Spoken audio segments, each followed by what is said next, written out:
Professor Kelvak's four compound eyes swept across the lecture hall of the Galactic Military Academy, taking in what the recruitment brochures proudly called the finest military minds from across known space.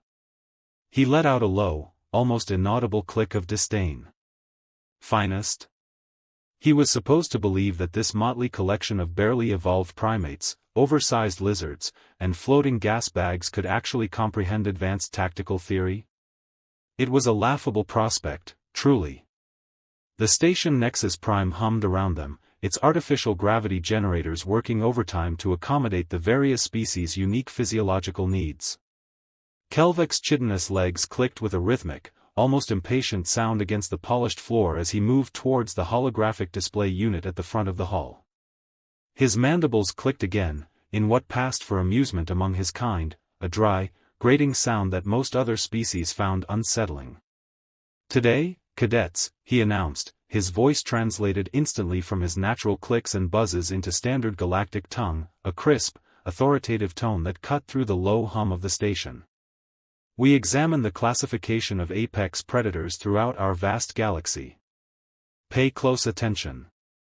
This information may save your pathetic lives someday." He delivered the last part with a deliberate pause, letting the harshness of his words hang in the air, hoping to jolt the seemingly complacent students into proper focus. The Zenator cadet in the front row, a creature of shimmering scales and intense focus, leaned forward with obvious interest. Kelvak remembered its file. Zenators were known for their predatory instincts and keen tactical minds. Its scaled hide shimmered with anticipation, reflecting the cool blue light of the holographic projectors. Behind the Zenator, the crystalline being known as Quarex chimed softly, her mineral body resonating with a gentle hum of curiosity. Even the blob-like gylation, usually inscrutable, appeared to be paying attention, though with that particular species, it was always incredibly hard to tell. Their expressions were, to put it mildly, fluid. Kelvak's gaze, however, drifted to the back corner of the hall, where the human sat. Marcus Webb, according to his meticulously compiled files. The creature was slouched so far down in his chair, he looked like he was watching entertainment vids on a lazy afternoon rather than receiving crucial military education. His strange, flat face showed what Kelvak had painstakingly learned to recognize as boredom. Those tiny, forward-facing eyes, a clear sign of predatory evolution, though laughably primitive in comparison to, say, the compound eyes of a Vortak hunter, were half-closed, almost completely obscured by his heavy eyelids. Humans. Kelvak's antenna twitched with a surge of familiar irritation. The galactic community's newest members, barely 2 centuries off their backwater planet. And yet, somehow, they had convinced the Academy to accept their cadets. The species had exactly 0 major military victories to their name, no impressive technological achievements that hadn't been gifted or reverse-engineered from salvaged alien tech, and came from what the galactic databases diplomatically termed a moderately challenging environment. To Kelvak, that meant a place where the most dangerous thing was probably a slightly bigger primate with a sharp stick. The holographic display will now show you the 15 most dangerous apex species currently known to galactic science, Kelvak continued, activating the projector with a casual, almost dismissive gesture of one clawed appendage. The list materialized in shimmering blue light above the students' heads, an impressive array of fearsome biological weapons. Centauri warhounds topped the ranking, their digital snarls echoing silently in the air, followed by Krillian battle serpents, Vorak hunters, and 12 other species that had earned their places through countless documented victories and an undeniable, brutal lethality. Each name on that list represented a significant threat, a creature that had reshaped ecosystems and driven empires to their knees. Perfect, Kelvak thought, a grim satisfaction settling over him. Now maybe these younglings will understand what real predators look like. Perhaps this will finally inject some much-needed fear and respect for true power into their inexperienced minds. Observe carefully, Kelvak announced, gesturing towards the floating hologram with obvious pride, a subtle flick of his mandibles. These rankings are based on documented kill ratios, survival rates in the most hostile environments imaginable, and combat effectiveness across multiple theaters of war, from dense jungle skirmishes to the vacuum of deep space engagements. These are not mere boasts, they are cold, hard facts, compiled over centuries of interspecies conflict and scientific observation. The Zenturi war hounds held the top position, their holographic forms snarling silently in the air. They were imposing, fearsome creatures. Each one stood nearly 3 meters tall, covered in natural armor plating that could effortlessly deflect plasma rounds from even heavy weapons. Their razor-sharp claws, Kelvak recounted, had famously carved through starship hulls during the Outer Rim conflicts, leaving trails of destruction and terror in their wake.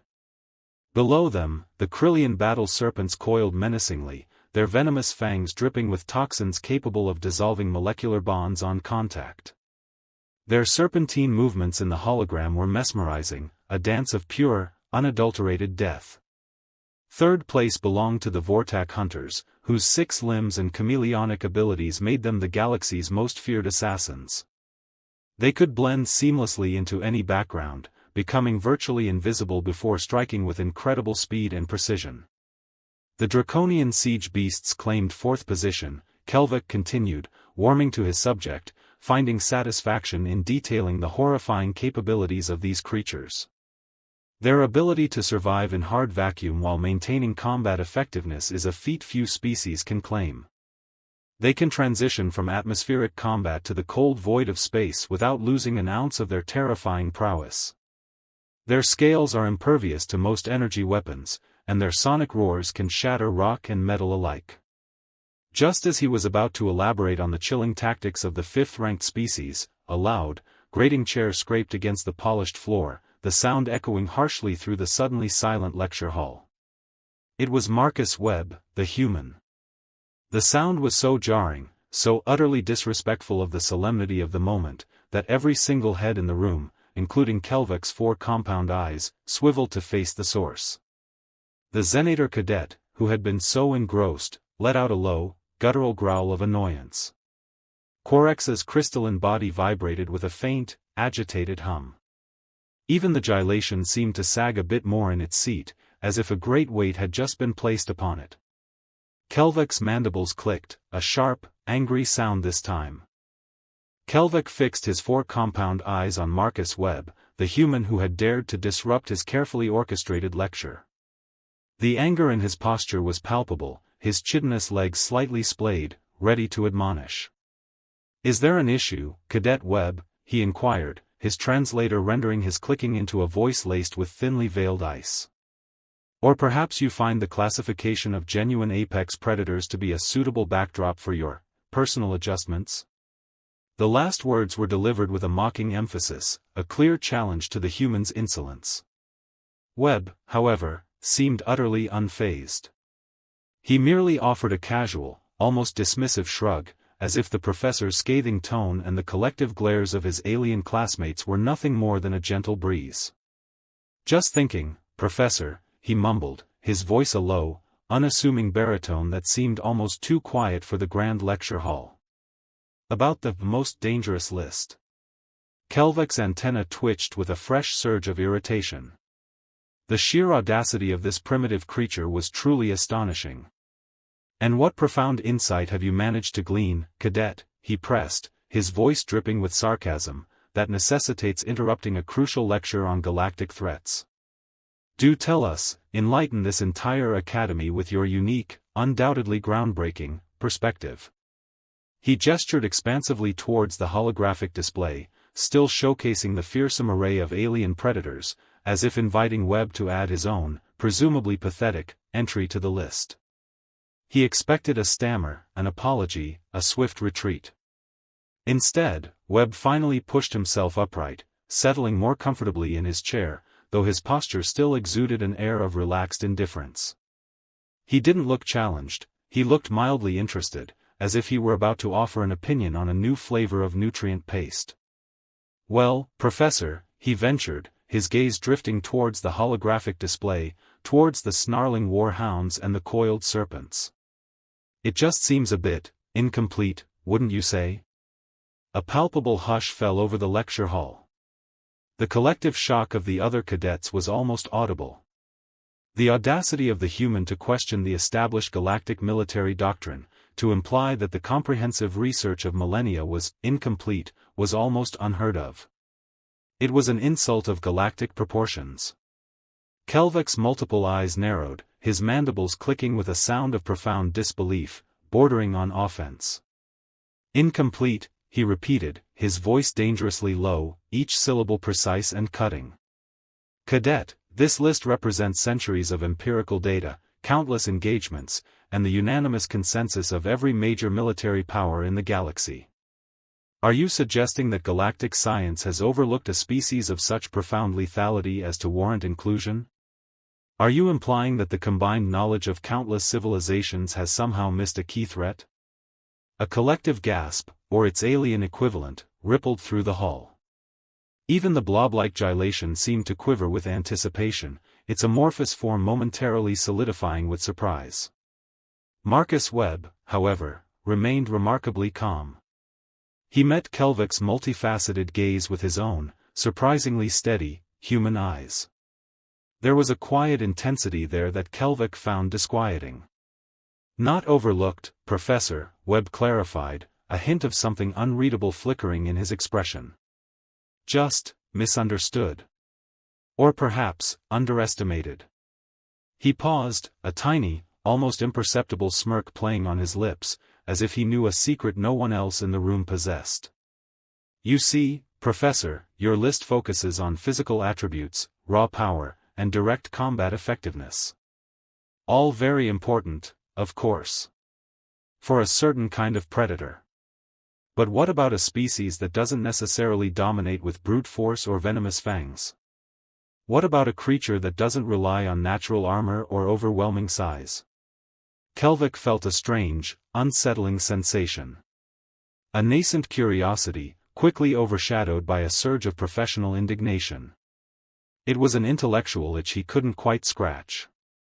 He had spent his entire career cataloging and analyzing threats, and this human was casually suggesting his entire framework was flawed. And what species might that be, Cadet Webb, he pressed, his voice now dripping with a heavy, patronizing sarcasm, that has eluded our comprehensive predatory classifications. Do tell us, enlighten this entire academy with your unique, undoubtedly groundbreaking, perspective. Don't keep us in suspense. He gestured expansively towards the holographic display again, as if inviting Webb to step forward and add his own, presumably inferior, entry with a flourish. Webb leaned forward slightly, his half-closed eyes now fully open, revealing a startling intensity. There was no trace of boredom now, only a sharp, focused intellect. Well, Professor, he began, his voice still quiet but now carrying an undeniable weight, a subtle gravity that began to pull at the attention of everyone in the room. The species I'm referring to, they don't have natural armor plating. They don't have venom that dissolves molecular bonds. They don't even have 6 limbs or chameleonic abilities. He paused again, letting the silence build, allowing the implications of his words to sink into the collective consciousness of the alien cadets. The Zenator cadet was now leaning so far forward he was practically off his seat, its scaled body rigid with anticipation. Corax was emitting a soft, almost frantic series of chimes, her internal mechanisms vibrating with a heightened curiosity. The gylation seemed to solidify even further, its attention fully captured. The air in the lecture hall crackled with unspoken questions. What was this human leading to? Who could possibly fit such a description and still be considered an apex predator? The suspense was agonizing for the highly logical and categorizing alien minds. This species, Professor, Marcus Webb continued, his voice a calm, measured statement that seemed to fill the entire lecture hall, somehow cutting through the tension he had created. Doesn't always win by being the biggest or the strongest. Sometimes, they win by being the most adaptable. The most persistent. The most unpredictable. Kelvak felt a distinct prickle of unease. It was a sensation he rarely experienced, a cold whisper of doubt in the carefully constructed logic of his world. There was something in the human's tone, a quiet confidence that completely belied his earlier slouching demeanor, that was starting to chip away at the professor's rigid preconceptions. He found himself, despite his irritation and professional skepticism, genuinely curious. The Zenator cadet shifted, a low growl of anticipation rumbling in its chest. Corax emitted a new series of complex, rapid chimes, indicative of intense thought. "And who is this mysterious, overlooked predator, cadet?" Kelvak prompted, his voice now devoid of the earlier sarcasm, replaced by a genuine, if still begrudging, inquiry. He needed to know. The question hung in the air, shared by every being in the room. Webb finally offered a small, knowing smile. It wasn't smug, but it held a deep, ancient understanding.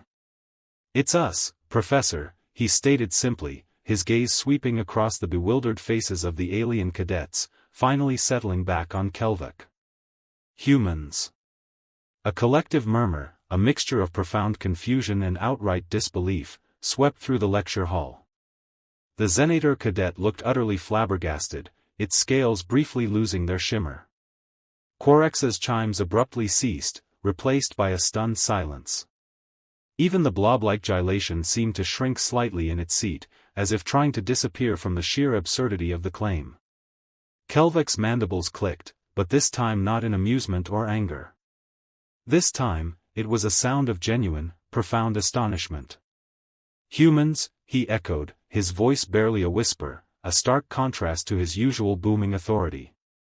"You believe humans are an apex predator?"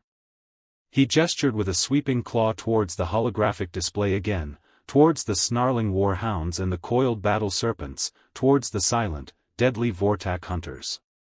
Compared to these? Compared to creatures that can tear through starship hulls or dissolve molecular bonds? That seems illogical, cadet. Webb nodded, his smile widening slightly, a quiet acknowledgement of the obvious disbelief. "Compared to everything on that list, Professor, we have a different kind of weapon. One that you won't find on any biological scan, any tactical assessment report based on physical attributes alone." He tapped his temple with a single finger, a gesture that was entirely alien to the professor. "Our minds. Our ability to learn, to adapt, to innovate. To understand weaknesses, not just strengths. And to use anything, absolutely anything, as a tool, or to turn a disadvantage into an opportunity." The audacious claim hung in the air, a direct challenge to centuries of established galactic understanding of power and threat. It was an idea so foreign, so utterly outside the conventional categorization of predatory behavior, that it was almost incomprehensible.